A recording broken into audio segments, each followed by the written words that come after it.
আসসালামু আলাইকুম। আমি নতুন আরেকটা ভিডিও নিয়ে আসলাম বাংলাদেশের প্রেক্ষাপট নিয়ে কিছু আলোচনা করার জন্য।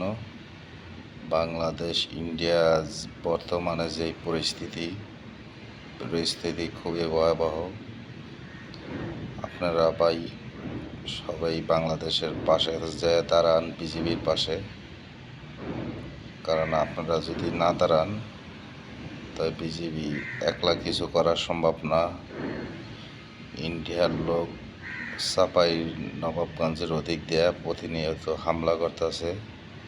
আপনারা এই নিউজটা পাইছেন, বাংলাদেশের কত কিছু কাইটে নিয়ে যাইতেছে, শস্যা, আম গাছের ডাল টুল বাংলাদেশের ক্ষতি করার চেষ্টা করতেছে ইন্ডিয়ার লোক। এটা খুব খারাপ করতেছে। তা আপনারা সবাই বাংলাদেশে বিজেপির পাশে থাকেন। আপনারা পাশে থাকলে বিজেপি সাহস পাইব। আপনারা সবাই বিজেপির পাশে যায় দাঁড়ান। আর বাংলাদেশের রাজনীতিবিদরা ওখানে কোনো কথা নেই। ইন্ডিয়া যে হামলা করতেছে বাংলাদেশের থেকে, ওখানে হ্যাগো কোনো মাথা ব্যথা নেই। হ্যাগো মাথা ব্যথা একমাত্র হুজুরগো মাহফিলে লোক বেশি হইল কে, হুজুররা এই কথা কইল কে, হুজুররা ওই কথা কইল কে, এ নিয়ে হ্যাগো মাথা ব্যথা। আপনারা যদি এতই হুজুরগো দোষারোপ করেন, তাই হুজুরগো আপনারা মানে অন্য দেশে পাঠাই দিয়ে আপনারা দেশটা পরিচালনা করেন। সেইটা আপনারা ভালো পারবেন। কারণ সেইটা ভালো পারবেন আপনারা হইল মানে দেশের কেফিলে খারাপ করতে হবো, হোগা মারতে হবো, এটা আপনারা ভালো বোঝেন। আপনারা রাজনীতিবিদরা ওখানে যেন এই যে ইন্ডিয়া যেন এই যে প্রতিনিয়ত বাংলাদেশের দিকে খারাপ করতেছে, বম মারতেছে, এটা করতেছে, ওইটা করতেছে, এটা নিয়ে তো আপনাকে কোনো রাজনীতিবিদ কথা কইতে দেখি না ভাই। সব জনগণরে বলতে চাই ভাই, এই রাজনীতির বিদরা হইল নিজের পকেট ভারী করানোর জন্য রাজনীতি করে, দেশের জনগণের জন্য রাজনীতি করে না। তাই আমাগো জনগণের যে চাইব, আমাগো এরম রাজনীতিবিদ দরকার। ওই পকেট ভারী করা রাজনীতিবিদ আমাগো দরকার না।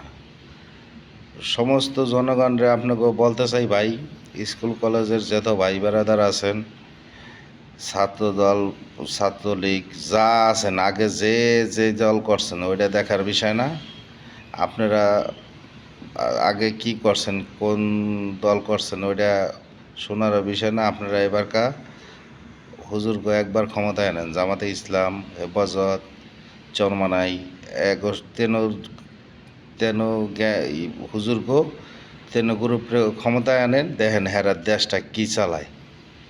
হেরা যদি ভালো চালায় হ্যাগো থাকবো, আর যদি ভালো না চালায় হেরা থাকবো না। তা আপনারা সবাই চেষ্টা করবেন এই হুজুরকে আনার জন্য। এটা আপনার কাছে আমার রিকোয়েস্ট ভাই। এই যে ইন্ডিয়া দেখেন প্রতিনিয়ত মানে বাংলাদেশের উপরে হামলা করে, বাংলাদেশে নরম পায় কারণে একটাই, মনে করেন আমাদের দেশে যদি এই আনপাবলিক মানে সরকার হয়, তাই মনে করেন ইন্ডিয়া যা বলবো তা শুনবো, হ্যাগো স্বার্থ হেরা হাসিল করে নিব। ইন্ডিয়া আলু পেঁয়াজ এটা সেটা বন্ধ করে দিছে, না খেয়ে থাকলে তো ওখানে ইন্ডিয়াই থাকে, বাংলাদেশের লোক তো আর না খেয়ে থাকে না। হ্যাঁ, পরে এই যে উচ্ছৃঙ্খল কথা বলে এই যে ময়ূক রঞ্জন, এ তো ইন্ডিয়া কোনো করে না, প্রতিবাদ করে না, কোনো খারাপ কোনো বিহেভ করে না। বাংলাদেশের একটা লোক যদি খারাপ কোনো দেশ নিয়ে ইঙ্গিত করে, বাংলাদেশের সবাই কলম ওরাই গেলেইব, কিন্তু ইন্ডিয়ার লোকে কলম ওরা কিছু বলতেছে না, ওরা আরও উৎসাহ দিতেছে। তা ওরা উৎসাহ দেয় মানে এটা চাই কি হেরা যেন বাংলাদেশ ইন্ডিয়াটা মানে ফাইটিং হোক। তা যাই হোক, ওই ফাইটিং দরকার নাই। আমাগো বাংলাদেশের যত জনগণ আছে সবাই একত্র হইয়া থাকেন, একত্রবদ্ধ হইয়া থাকেন। আপনারা